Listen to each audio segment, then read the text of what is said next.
Here with an interesting guy who's going to tell me some interesting stuff. I'm the reincarnation of Eugene Wigner, and I've been working on an essay recently, and I've come to the conclusion that we could easily power all of the energy requirements for the entire planet on a waste product from rare earth mining called thorium. And you can get on YouTube and look up a man by the name of Kurt Sorensen who is talked about this a lot more detailed than I am, but I'm being filmed on a smartphone, and in the screen of the smartphone is elements called praseodymium and dysprosium and yttrium and a bunch of other rare earths, and one of the byproducts of rare earth mining is thorium. Matter of fact, one rare earth mine in California can produce about 5,000 kilograms of it a year. 5,000 tons of it a year, and that would be more than enough thorium to transmute into uranium-233 to power all of the Earth's energy needs twice over. And then what is the contrast, like compare and contrast with uranium? Well, when you dig up uranium for our 100 uranium power reactors right now, to fuel a light water moderated solid fuel reactor, you need about 1,300 tons of uranium every year to run the darn thing. Uranium is bad enough by itself, and spent fuel is going to be radioactive for 250,000 years, where we're going to have to take care of it, make sure nobody messes with it for 250 million years, which is a little bit longer than civilization has Lots existed. of waste. Yes, and that's only a small fraction of the amount of nuclear waste. The majority of nuclear waste is from the tailings, from the mining of uranium, which has all the daughter particles, the decay particles from mining it. And to make a kilogram of just unenriched uranium, you're going to have to produce about 6 tons of mine tailings of uranium, contaminated nuclear waste that they just pile up, and it makes. Can I ask sick. a question? Why is it that you know these things? Do you like to study this as a hobby? I studied nuclear physics at the Tri-University Maison facility at the University of British Columbia in the 1980s. Oh, cool, interesting. So this is second nature for you, just to. Well, my friend Andrew was actually a far better student than I was. And he got a job there in the summertime as an undergraduate lab assistant working at the cyclotron. And he invited me there because they had the best cafeteria on campus. Oh, nice. And the food was very good and very inexpensive because it's kind of a benefit for the visiting physicists who were there. Great. And of course, when you're eating lunch with physicists, they talk shop. Fun. And this was during the 1980s when Ronald Reagan had deployed the Pershing II missile to and the cruise missile to the Western Theater in Europe, and had joked about performing a first strike on the Soviet Union. No joke. And no, that's not a joke. It was very serious. Yes. And we were very concerned because he was joking about it. But more importantly, he had formed a committee called the Committee for the Present Danger. And the Committee for the Present Danger was a think tank organization that was working out the logistics of performing a first strike on the Soviet Union. Wow. And the Soviet Union had retaliated by creating what we call a dead man switch, which was a rocket with a very powerful radio transmitter in it.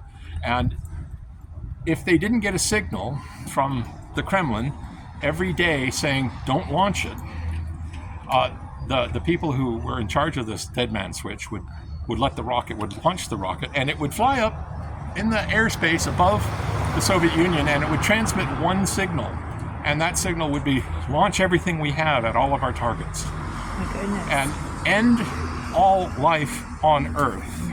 And we were, as citizens of the Earth, we were kind of stressed about that. We were kind of worried that maybe someday somebody would forget to tell them to not. What's our most present danger now in contemporary 2025?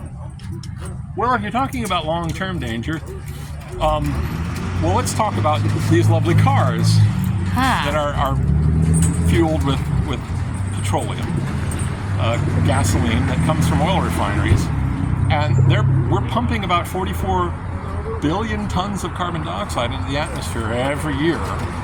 And it's increasing the concentration of carbon dioxide in the atmosphere by about 4.5%.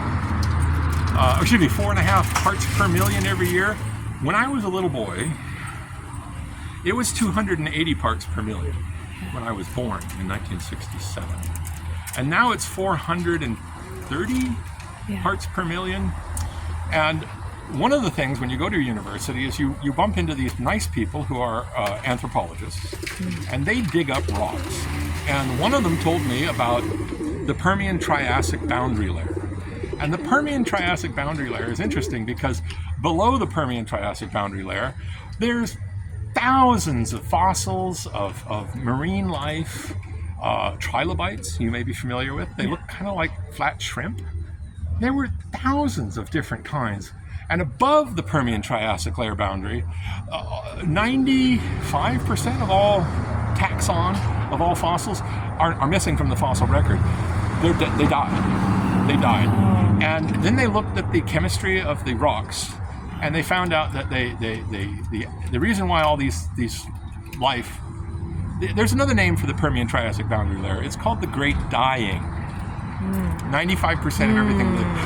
What happened was the level of carbon dioxide went over 1,100 parts per million. I see. We had a super greenhouse effect. The ocean thermal gradient, the oceans on the North and South Pole got very warm, and the overturning current stopped. And the ocean, because there was no oxygen getting to the bottom, became hypoxic. And it was dominated by a sulfur chemistry. A lot of hydrogen sulfide was dissolved in the water column, and it kept rising and rising, and eventually it reached the surface. And when it reached the surface, Henry's law, the law of dissolved gases, you can Google it. You look that up.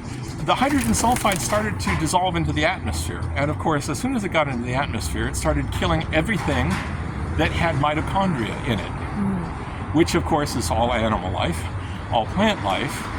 Everything that wasn't bacteria has mitochondria, and it whenever it reaches more than 1 part in 10,000, it'll kill every living thing. Right. And they figure that that's kind of what killed everything off during the Great Dying, the Permian-Triassic boundary layer. Do you have anything to say about the hybrid cars or the fuel? Yeah.